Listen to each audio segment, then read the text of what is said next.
If they ever do build a new stadium, it would be interesting to see the dimensions of a new stadium in Kansas City. As the Royals eye a new ballpark, whether downtown or in the suburbs, will it be a hitter's park or pitchers?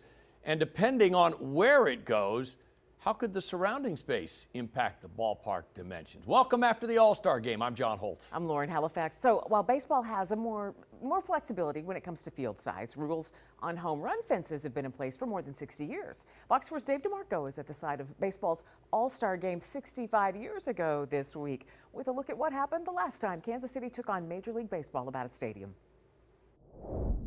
Downtown, but close at 22nd and Brooklyn, the historic site of Municipal Stadium, home of the minor league Blues, the Negro League Monarchs, and before the Royals, Major League Baseball's Kansas City Athletics.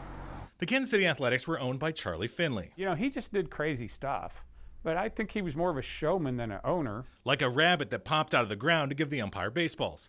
But as the 1964 season approached, Finley had an idea he thought would bring in fans and win more games. Focus on the long ball and build his team around hitting home runs. It was all about the Yankees and how much he hated the Yankees. And unlike a standardized 100-yard football field or 94-foot basketball court, baseball stadiums saw outfield fences ranging from over 450 to less than 300 feet.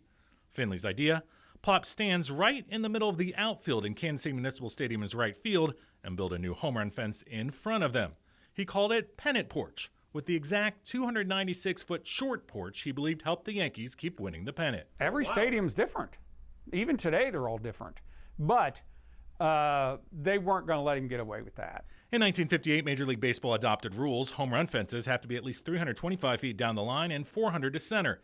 Kansas City gave in and went to the bare minimum with what they called a half pennant porch at Municipal Stadium. They'd hit a franchise record of more than 100 home runs that year, but also gave up a major league record of 132. Less than a decade later, when the Royals opened Kauffman Stadium, the outfield wall was completely symmetrical both down the lines and to left and right center, as it's remained for 50 years. MLB has allowed some clubs since the showdown at Municipal to construct new stadiums with smaller dimensions, including a new Yankee Stadium. How many home runs does George Brett have in his career if he played his whole career in New York? 550?